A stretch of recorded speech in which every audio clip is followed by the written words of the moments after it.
Et si moi j'étais militant de l'UDPS, Kabouya ne pouvait plus mettre ses pattes au siège de l'UDPS. Compétence cruelle de Kabouya et Kabound. Pourquoi? Mais ce que je n'ai pas aimé, c'est lorsque Kabouya passe dans les médias, il dit que ce sont les voyous, les badauds de Mumbele. Donc, il qualifie les jeunes de Mumbele de badauds. À qui profite aujourd'hui les désordres ou bien la désorganisation au sein de l'UDPS? À l'UDPS elle-même. Appuyez sur le bouton rouge, là où c'est écrit abonner. Abonner. Donc si vous appuyez une seule fois, vous vous abonnez directement. C'est une façon pour vous de nous soutenir. Chers compatriotes, abonnez-vous à Edem TV officiel. Aujourd'hui, messieurs, dames, je dois d'abord vous dire bonjour et bonsoir, ça dépend de l'heure. Et il y a une frange de cadres de l'UDPS qui réclament aujourd'hui la démission du tandem Kabouya et Kabound. Quelles sont les impressions aussi des analystes politiques dans notre pays? Je reçois pour vous Louis France. Bonjour Louis France. Bonjour. l'UDPS aujourd'hui, état des droits, oui. La légalité, oui. Mais l'UDPS vit dans une crise de légalité. Qu'est-ce que vous dites? Il n'y a pas un problème de légalité à l'UDPS parce que l'UDPS est rempli de formalités, de conditions pour exister comme un parti politique. Quand vous lisez la loi portant organisation et fonctionnement des partis politiques en République démocratique du Congo, quand vous lisez la loi sur la décentralisation, quand vous lisez toute le base juridique qui donne le pouvoir à une structure de devenir un parti politique, l'UDPS en a répondu. Et plus grave encore, la loi exige l'implantation au niveau national. Et l'UDPS est implanté au niveau national. Je ne voudrais pas que vous puissiez résumer ces grands partis, cette grande machine, à des individus incompétents. Il y a une nuance à reformuler dessus. Je l'avais dit avant, il y a 5 mois aujourd'hui. Et voilà pourquoi les plus grands leaders au monde sont d'abord contestés avant et acceptés bien après. Parce que ce que vous êtes en train de vivre et déplorer aujourd'hui, moi je l'avais dit il y a 5 ans. Je l'avais dit il y a 5 mois, pardon. Je le disais que le problème de l'UDPS, il est simple, l'unique, on se regarde dans les yeux, c'est l'incompétence de Kabouya et Kabound. Point barre. Il n'y a pas 2, il n'y a pas 3. C'est l'incompétence caractérisée, l'incompétence cruelle de Kabouya et Kabound. Pourquoi? Parce que déjà, on ne peut pas diriger un parti politique avec un niveau très relatif. Et plus grave encore, ce n'est pas n'importe quel parti, parce que je dois vous avouer qu'au niveau national, si vous faites la cartographie de tous les partis politiques, l'UDPS est le premier parti de masse en termes de capacité de mobilisation. C'est le premier parti. Mais l'UDPS est en voie de disparition. Pourquoi? Parce que les gens qui sont là-bas ont été mis par coterie. Parce que tu fais partie de tel, parce que tu fais partie de tel, et puis tu dois être là. Or, le fonctionnement, l'esprit de l'UDPS aujourd'hui doit être caractérisé par des gens du combat, pas des opportunistes. Je te donne un cas. Est-ce qu'il est déjà, il était déjà arrivé de voir le militant de l'UDPS contester un leader? Etienne Tshisekedi n'avait jamais été contesté de par son vivant. On peut s'opposer à son avis à une certaine mesure, pas le contester en tant que leader. Et pourquoi Kabouya et Kabound sont là? Simplement parce qu'ils ont la bénédiction de celui qui les a placés là-bas.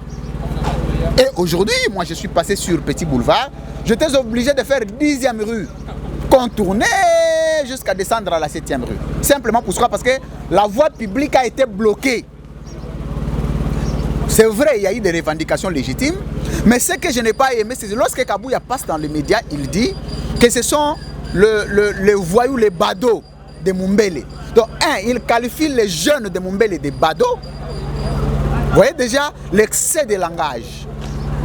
Non seulement il qualifie les jeunes de Mumbele, le jeune qui mérite un encadrement, qui mérite le soutien de l'État, de badauds, il traite indirectement, parce que nous sommes ici en logique formelle, les combattants de l'UDPS des badauds. Et si moi j'étais militant de l'UDPS, Kabouya ne pouvait plus mettre ses pattes au siège de l'UDPS. Je ne fais pas partie de ces partis-là. Seulement aujourd'hui, ce parti est dans un désordre criant. Hier, on a insulté les PPRD. On a insulté d'autres partis politiques. Je voulais que l'UDPS soit un modèle de gestion pour transformer l'ADN des revendications à l'ADN de gestion. Mais pourquoi l'ADN de gestion est confondu par l'ADN de revendication? Pourquoi? Parce que au sein de partis politiques, la mission dévolue à un parti politique n'est pas exercée. Celui de préparer l'homme à la gestion, d'aider celui de former l'éthique politique de l'homme. Peu de partis politiques forment les gens en éthique. Peu. Et tu vois déjà un haut cadre du parti qualifier ces militants de badauds. Le monsieur qui n'a jamais eu soin de lire une seule disposition de la Constitution qui donne pouvoir à tout Congolais de revendiquer. Donc, le vrai badaud, c'est celui qui qualifie quelqu'un abusivement de badaud. À qui profite aujourd'hui les désordres ou bien la désorganisation au sein de l'UDPS? À l'UDPS elle-même. Comment ça? Mais parce que c'est le parti lui-même qui perd. Écoutez, aujourd'hui, est-ce qu'il y a encore, aujourd'hui, tu peux engager un débat avec un haut cadre de l'UDPS tenir 5 minutes? Je ne le dis pas par excès, je ne le dis pas par arrogance, excusez-moi. Si aujourd'hui nous pouvons faire un petit exercice, invitez-nous 4 hauts cadres de l'UDPS pour un débat de fond. Combien viendront? Kabouya. C'est Kabouya a été le seul que lui-même, Félix, à l'époque président de l'UDPS, a interdit de ne plus faire les débats engagés l'UDPS, pas pour des raisons d'incohérence. Pour avoir contredit l'illégalité au sein de l'UDPS, le professeur Mbata, l'un des membres aussi de l'UDPS, est menacé de mort aujourd'hui. Ah, il ne faut pas citer Mbata. Ça, ce sont des situationnistes. Hein? Quand vous parlez des situations qui touchent à la vie, parce que les militants de l'UDPS font partie de la population congolaise, il ne faut pas citer des situationnistes.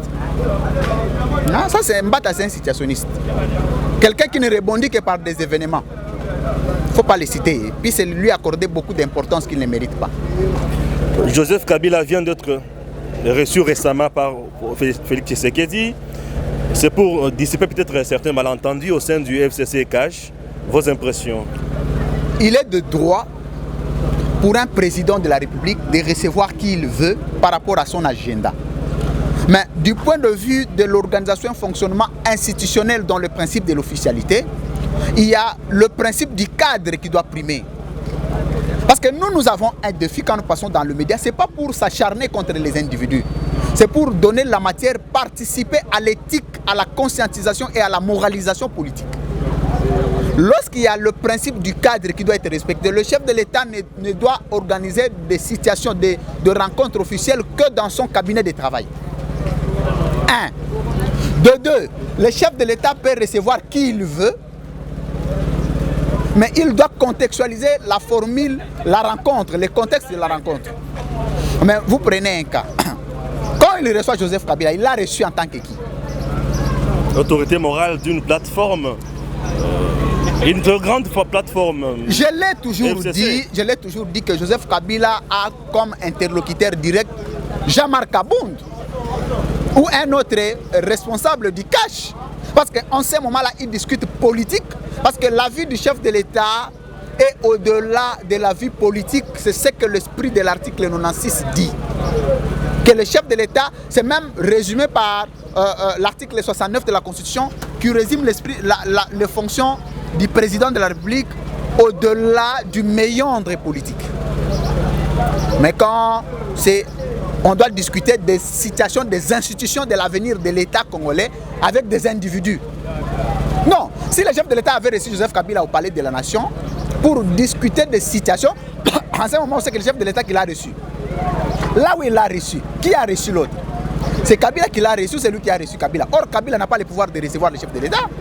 Non, c'est dans la résidence du chef de l'État. Non, mais cette résidence doit être déclarée par une ordonnance avant d'être une résidence officielle. Vous voyez là où le peuple congolais n'atteint pas la dimension de la connaissance absolue du savoir. Très bien. Pour que ça soit Palais de la Nation, il faut un acte juridique qui reconnaît. Sinon, on peut faire de chez moi aussi, de ma résidence, un Palais de la Nation. Un Palais de la Nation, excusez-moi. On peut faire de ta résidence à toi Palais de la Nation. Pour que ça soit Palais de la Nation, il faut un acte. Quel est l'acte qui a consacré c'est comme résidence officielle? Merci. Merci beaucoup. Vous avez compris, nous sommes arrivés à la fin de notre entretien avec l'UFrance. À très bientôt. Appuyez sur le bouton rouge, là où c'est écrit abonner. Abonner. Donc si vous appuyez une seule fois, vous vous abonnez directement. C'est une façon pour vous de nous soutenir. Chers compatriotes, abonnez-vous à Edem TV officiel.